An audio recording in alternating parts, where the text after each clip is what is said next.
और ब्रेक के बाद खबरों के सिलसिले को आगे बढ़ाएंगे। आने वाले दिनों में सर्दी और बर्फबारी के लिए सिरमौर प्रशासन तैयारी में जुट गया है। 26 नवंबर को मुख्य सचिव ने वर्चुअली बैठक करके इसके लिए निर्देश भी दिए। डीसी सिरमौर रामकुमार गौतम ने बताया कि विभिन्न विभागों के अधिकारियों को आवश्यक दिशा निर्देश जारी किए गए हैं। खासतौर से लोक निर्माण विभाग, जल शक्ति विभाग और बिजली बोर्ड के अधिकारियों को इसके लिए तैयारियां करने के निर्देश दिए गए हैं।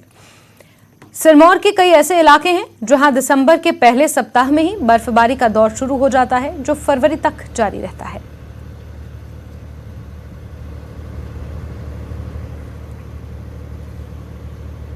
तो आगामी बर्फबारी से निपटने के लिए सिरमौर प्रशासन ने अपनी कमर कस ली है। इसको लेकर 26 नवंबर को वर्चुअली एक बैठक हुई, जिसमें अलग अलग विभागों के अधिकारी शामिल हुए।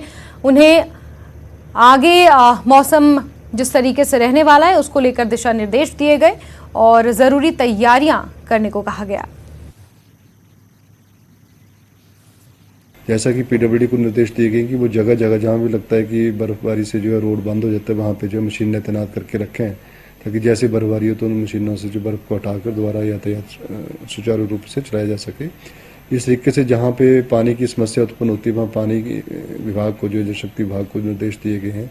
बिजली विभाग ने भी सारे अपने जो प्रबंध पूर्ण कर लिए हैं। सभी जो उनके लाइनमैन वगैरह होते हैं उनको उन्होंने किट वगैरह जो है वो सर्दियों को दे दी हैं, ताकि उनको बिजली ठीक करने में और बर्फबारी वगैरह में चलने में कोई दिक्कत ना हो, ताकि वो किसी भी स्थिति में जाकर जो है बिजली अगर खराब होती है तो उसको सुचारू रूप से DTR जो उनके होते हैं उनको दोबारा से सुचारू रूप से चला सकें। इस संदर्भ में हमने एक बैठक भी 3 तारीख को रखी है, जिसमें सभी विभागों से जो है क्या उन्होंने तैयारी अब तक कर ली है उसकी पुनर्समीक्षा भी जो है एक बार की जाएगी। BA प्रथम वर्ष के परीक्षा